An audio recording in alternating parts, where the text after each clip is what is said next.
Shopping കഴിഞ്ഞ് സാധനങ്ങളുമായി കാറിൽ കയറുമ്പോൾ ശിഖയുടെ മനസ്സ് ആകെ അസ്വസ്ഥമായിരുന്നു. കൂടെയുള്ള തൻ്റെ മകളെ പോലും ശ്രദ്ധിക്കാതെ അവൾ പാർക്കിങ്ങിൽ നിന്നും കാർ മുന്നോട്ടെടുത്തു. പുറകിൽ നിന്നും അമ്മേ എന്ന വിളികേട്ടാണ് അവൾ നോക്കിയത്. സാധനങ്ങൾ വച്ച് ഡിക്കി അടയ്ക്കാൻ ഒരുങ്ങുന്നതേ ഉള്ളായിരുന്നു പവിത്ര. അമ്മ, ഇതെന്തു പറ്റി? ഞാനിപ്പോൾ കാറിനടിയിൽ പോയേനെ. ഡോർ തുറന്ന് കാറിൽ കയറിക്കൊണ്ടവൾ ചോദിച്ചു. സോറി പവി, ഞാൻ പെട്ടെന്നെന്തോ. അമ്മ വല്ലാണ്ട് മൂഡ് ഓഫ് ആണല്ലോ. എന്ത് സന്തോഷത്തിലാ നമ്മൾ ഷോപ്പിങ്ങിന് വന്നത്. അവിടെ വച്ച് ആ ആൻറ്റിയെ കണ്ടത് മുതലാണല്ലോ ഈ വിഷമം. ആ ചോദ്യത്തിന് ശിഖ മറുപടി ഒന്നും പറയാത്തത് കൊണ്ട് പവി ഗ്ലാസ്സിലൂടെ പുറത്തെ കാഴ്ചകൾ നോക്കിയിരുന്നു. നഗരത്തിൽ വല്ലാത്ത തിരക്ക്. എല്ലാവരും ഓണത്തെ വരവേൽക്കാൻ ഒരുങ്ങിക്കഴിഞ്ഞു. പല സ്ഥലങ്ങളിലും വിപണന മേളകൾ, വഴി വാണിഭങ്ങളും സജീവമാണ്. ഓരോ കടകളിലും ആദായ വിൽപ്പന ബോർഡുകൾ. വഴിയാത്രക്കാരുടെ മുഖങ്ങളിലെല്ലാം വലിയ സന്തോഷം. ഇതൊന്നും പരിചിതമല്ലാത്തത് കൊണ്ട് പവിക്ക് വല്ലാത്ത കൗതുകം തോന്നി. ശിഖയും കുടുംബവും വർഷങ്ങളായി അമേരിക്കയിൽ സ്ഥിര താമസക്കാരാണ്. അവിടെ ഒരു ആശുപത്രിയിൽ നഴ്സാണ് ശിഖ. ഭർത്താവ് ക്രിസ്റ്റി IT പ്രൊഫഷണലും. ഏകമകൾ പവി എന്ന പവിത്ര 8ാം ക്ലാസ് വിദ്യാർത്ഥിനിയാണ്. നാളുകളായി നാട്ടിൽ നിന്നും വിട്ടുനിൽക്കുകയാണെങ്കിലും മലയാളവും മലയാളിത്വവും ഒന്നും ശിഖയ്ക്ക് കൈമോശം വന്നിട്ടില്ല. മകളെയും അങ്ങനെ തന്നെ വളർത്താൻ അവൾ ശ്രദ്ധിച്ചു. വർഷങ്ങൾക്ക് മുൻപേ നാട്ടിൽ ഒരു വീടും സ്ഥലവും സ്വന്തമാക്കി ഇരുന്നുവെങ്കിലും ഒരിക്കൽ പോലും നാട്ടിൽ ഒരോണം ആഘോഷിക്കാൻ അവർക്ക് സാധിച്ചിരുന്നില്ല. ആ ആഗ്രഹം സബലീകരിക്കാൻ വേണ്ടിയാണ് അമ്മയും മകളും ഈ വർഷം നാട്ടിൽ എത്തിയത്. കാർ പോർച്ചിലേക്ക് കയറുമ്പോഴേക്കും കായ വറുത്തതിൻ്റെയും ശർക്കര പുരട്ടിയുടെയും ഒക്കെ മണം ശിഖയുടെയും പവിയുടെയും മൂക്കുകളിൽ തുളച്ചു കയറുന്നുണ്ടായിരുന്നു. ശിഖയുടെ അച്ഛനും അമ്മയും പലഹാരങ്ങൾ ഉണ്ടാക്കുന്ന തിരക്കിലാണ്. മക്കൾ വന്നതു മുതൽ അവർ അങ്ങനെ തന്നെയാണ്. നാട്ടിൽ കിട്ടാവുന്ന എല്ലാ സാധനങ്ങളും വീട്ടിലെത്തിച്ച് പാകം ചെയ്ത് വിളമ്പുന്നത് അവർക്ക് ഒരു ആഘോഷമായിരിക്കുന്നു. വാങ്ങിയ സാധനങ്ങളെല്ലാം മേശമേൽ വെച്ച് കുളിച്ച് ഫ്രഷായി പുറത്തേക്ക് ഇറങ്ങുമ്പോൾ തൻ്റെ ഓണക്കോടിയിട്ട് കണ്ണാടിയുടെ മുൻപിൽ നിന്നും അതിൻ്റെ ഭംഗി ആസ്വദിക്കുകയായിരുന്നു പവി. ശിഖയെ കണ്ടതും അവൾ തൻ്റെ പട്ടുപാവാട വിടർത്തി ഒന്ന് കറങ്ങി കാണിച്ചു. എന്ത് ഭംഗിയാണ് പവിയെ അതിൽ കാണാൻ, ഒരു മാലാഖയെ പോലെ. ഇത്രയും വർഷത്തിനിടയിൽ വളരെ ആർഭാടവും ആഹ്ലാദവും നിറഞ്ഞ നിരവധി ഓണക്കാലങ്ങൾ കടന്നു പോയിട്ടുണ്ടെങ്കിലും ഓണം ഒരു അനുഭവമായി തോന്നിയിട്ടുള്ളത് കുട്ടിക്കാലത്തെ ഇല്ലായ്മകളിൽ ഉണ്ടായിരുന്ന ഓണം തന്നെയാണ്. കാരണം വയറു നിറച്ച് ആഹാരവും പുതുതല്ലെങ്കിൽ കൂടി മനസ്സിനിണങ്ങിയ വസ്ത്രവും ധരിക്കുന്നത് ഓണത്തിന് മാത്രമായിരുന്നു. ഇന്ന് വില പോലും നോക്കാതെ മകൾക്ക് വാങ്ങിക്കൊടുത്ത പട്ടുപാവാടയുടെ മഴവിൽ നിറങ്ങളൊന്നും ഇല്ലാത്ത തൻ്റെ കുട്ടിക്കാലം അവൾ ഓർത്തു. നാട്ടിൻ പുറത്തെ പുരാതനമായ നായർ തറവാട്ടിൽ നിന്നും കുടികിടപ്പവകാശവുമായി മുത്തച്ഛന് കിട്ടിയ 5 സെന്റിൽ കെട്ടിയ കൂരയിലാണ് താനും അമ്മയും അച്ഛനും അനിയനും അടങ്ങുന്ന കുടുംബം കഴിഞ്ഞിരുന്നത്. അച്ഛനും അമ്മയും ആ തറവാട്ടിലെ തന്നെ ആശ്രിതർ.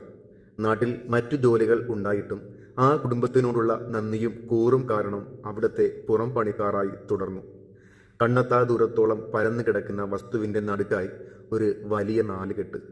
പടിപ്പുരയിൽ നിന്നും കുറേ ദൂരം നടക്കണം അവരുടെ പൂമുഖത്ത് എത്താൻ. നിറയെ പൂക്കളും കായ്കളും തരുന്ന ചെടികളും വൃക്ഷങ്ങളും നിറഞ്ഞ മുറ്റം. വടക്കുവശത്തായി വലിയൊരു തേന്മാവ് തല ഉയർത്തി നിൽപ്പുണ്ട്.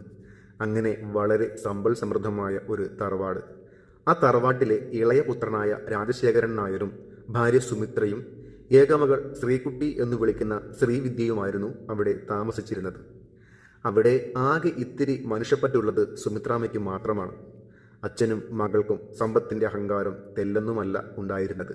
ശ്രീകുട്ടി പട്ടണത്തിലുള്ള ഒരു വലിയ ഇംഗ്ലീഷ് മീഡിയം സ്കൂളിലാണ് പഠിച്ചിരുന്നത്. അതുകൊണ്ട് തന്നെ നാട്ടിൻ പുറത്തെ കുട്ടികളോടൊക്കെ അവൾക്ക് പുച്ഛമായിരുന്നു. അച്ഛനും അമ്മയോടുമൊപ്പം ചില അവധി ദിവസങ്ങളിൽ ശിഖയും അനിയനും കുരുമുളക് പറിക്കാനും കപ്പയ്ക്ക് വെള്ളമൊഴിക്കാനുമൊക്കെ അവിടെ പോകുമായിരുന്നു. അപ്പോൾ മറ്റാരും കാണാതെ സുമിത്രാമ്മ ഇലകൾ പൊതിഞ്ഞു കൊടുത്തിരുന്ന ദോശയ്ക്കും ഇഡ്ഡലിക്കുമൊക്കെ അമൃതിൻ്റെ രുചിയാണെന്ന് ശിഖ ഓർത്തു. എന്നാൽ എല്ലാ വർഷവും ഓണത്തിന് 4 ആൾ അറികെ പണിക്കാർക്കും കുടുംബത്തിനും വിഭവസമൃദ്ധമായ സദ്യയുണ്ട് തറവാട്ടിൽ. മഴ കാത്തിരിക്കുന്ന വേഴാമ്പലിനെ പോലെ ശിഖയും അനിയനും ആ ദിവസം എണ്ണി എണ്ണി കാത്തിരിക്കും. മറക്കാനാവാത്ത മറ്റൊരു സന്തോഷം കൂടി ഉണ്ട് അവർക്ക് ഈ ഓണ ഓർമ്മകളിൽ. പിഞ്ഞിക്കീറിയ പാവാടയും ബ്ലൗസും, നടക്കുമ്പോൾ ഊർന്നു വീഴുന്ന നിക്കറിനുമൊക്കെ ഒരു വർഷത്തിന് ശേഷം മോചനം കിട്ടുന്നത് അന്നാണ്. തലേ ഓണത്തിന് ശ്രീകുട്ടി അണിയുന്ന പട്ടുപാവാട ഒരു വർഷം അലമാരയിൽ ഉറങ്ങിയ ശേഷം തന്നിലേക്കെത്തുന്ന ദിവസം. കൂടെ സുമിത്രാമ്മയുടെ അനിയത്തിയുടെ മകൻ്റെ തീരെ പഴയതല്ലാത്ത ഒരു ഷർട്ട് അനിയനും.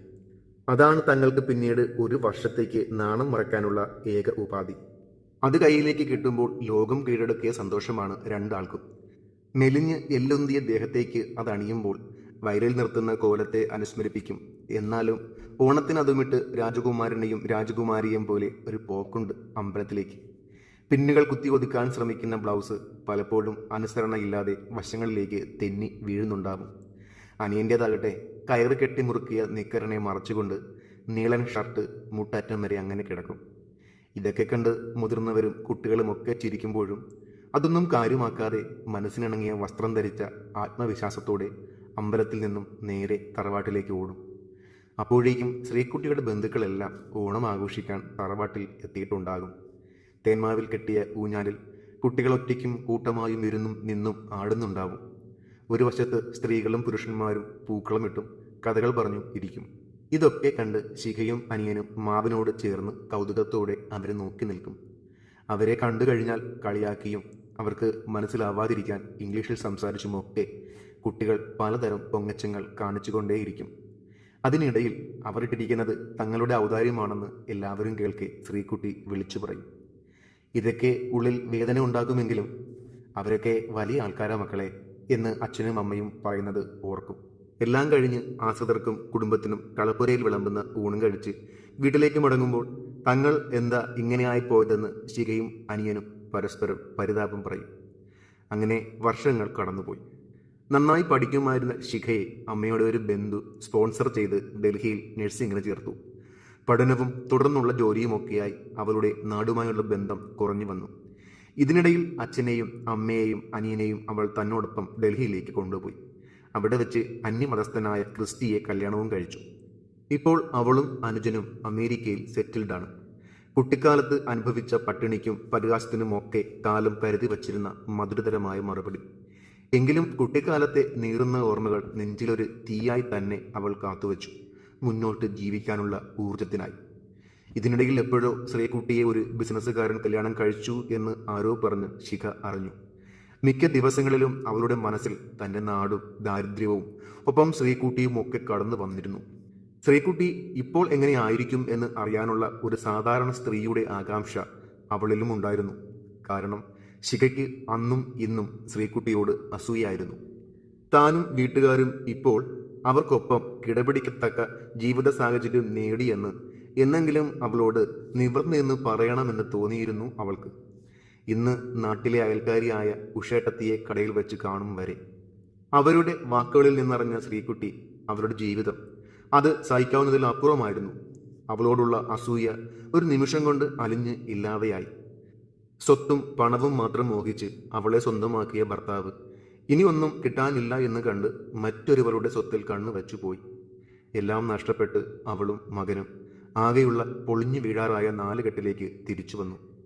പണവും പ്രതാപവും നഷ്ടപ്പെട്ട അച്ഛൻ നെഞ്ചുപൊട്ടി മരിച്ചപ്പോൾ അമ്മാവന്മാരും ബന്ധുക്കളുമൊക്കെ പല വഴി പിരിഞ്ഞുപോയി. ഇപ്പോൾ പണ്ട് ആശ്രിതരായി കഴിഞ്ഞവരുടെ കരുണയിലാണ് അവരുടെ ജീവിതം എന്നറിഞ്ഞ നിമിഷം പണ്ട് വർഷത്തിൽ ഒരിക്കലെങ്കിലും നല്ല ഭക്ഷണം കഴിച്ചത് അവിടെ നിന്നാണല്ലോ എന്നോർത്ത് മനസ്സ് വിങ്ങി.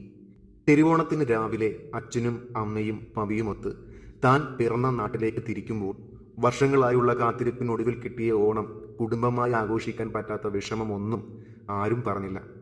പഴയ നാട്ടുവഴികളൊക്കെ അന്യമായി കഴിഞ്ഞിരുന്നു. ഗൃഹാതുരത്വം ഉണർത്തുന്ന ഒന്നും തന്നെ അവിടെ കാണാൻ സാധിച്ചില്ല. നഗരത്തിന് സമാനമായ വീടുകളും കെട്ടിടങ്ങളും മനുഷ്യ മനസ്സു പോലെ തന്നെ മതിലുകൾ കൊണ്ട് വേർതിരിച്ചിരുന്നു. മറ്റെല്ലാം മാറിയപ്പോൾ തറവാട് മാത്രം പഴയ പ്രൗഢി നഷ്ടപ്പെട്ട് ചുരുങ്ങിയ ചുറ്റുപാടിൽ ഞെങ്ങി ഞെരുങ്ങി നിൽക്കുന്നു. ചെടികളും മരങ്ങളും ഒന്നുമില്ലാതെ അവിടെയുള്ള മനുഷ്യരെ പോലെ എല്ലാം വരണ്ട് ഉണങ്ങിയിരിക്കുന്നു.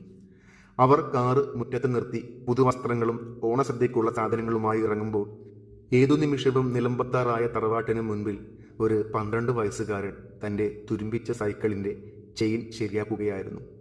അവനെ ചേർത്ത് പിടിച്ച് അകത്തേക്ക് കയറുമ്പോൾ പുറത്തെ ശബ്ദം കേട്ട് ശ്രീകുട്ടി ഉമ്മറത്തേക്ക് ഇറങ്ങി വന്നു. തൻ്റെ മനസ്സിലുള്ള ശ്രീകുട്ടിയെ ശിഖയ്ക്ക് അവളിൽ കണ്ടെത്താൻ കഴിഞ്ഞില്ല. ആ കണ്ണുകളിൽ ഒരു ആയുഷ്കാലം അനുഭവിച്ച് തീർത്ത വേദനയുണ്ടായിരുന്നു. ശിഖയെയും അച്ഛനെയും അമ്മയെയും തിരിച്ചറിഞ്ഞ മാത്രയിൽ ശ്രീകുട്ടിക്ക് കരച്ചിലടക്കാൻ കഴിഞ്ഞില്ല. പവി കയ്യിലിരുന്ന പുതുവസ്ത്രങ്ങൾ അവർക്ക് നൽകി. അതും ഇട്ടുവന്ന സുമിത്രാമ്മയും ശ്രീകുട്ടിയെയും മകനെയും നല്ലൊരു സദ്യ ഒരുക്കി ശിഖയും അമ്മയും ഊട്ടിയപ്പോൾ ജീവിതത്തിൽ ഇന്നുവരെ അനുഭവിക്കാത്ത ഒരു ആത്മനിർവൃതിയായിരുന്നു ശിഖയ്ക്ക്. ശ്രീകുട്ടിക്ക് പട്ടണത്തിലുള്ള സുഹൃത്തിൻ്റെ കമ്പനിയിൽ വിളിച്ച് ജോലി ശരിയാക്കി. മകൻ്റെ പഠിത്തവും ഏറ്റെടുത്ത് അവർ യാത്ര പറഞ്ഞിറങ്ങുമ്പോൾ മാനത്തെന്ന പോലെ ശിഖയുടെ മനസ്സിലും ഒരു ഓണനിലാവ് തെളിഞ്ഞു. എല്ലാവർക്കും സമ്പൽ സമൃദ്ധമായ ഒരു ഓണം നേർന്നുകൊള്ളുന്നു. അതുപോലെ ഇങ്ങനെയുള്ള മനോഹരമായ കഥകൾ കേൾക്കാൻ ഈ ചാനൽ കൂടി ഒന്ന് ഫോളോ ചെയ്യാൻ മറക്കല്ലേ.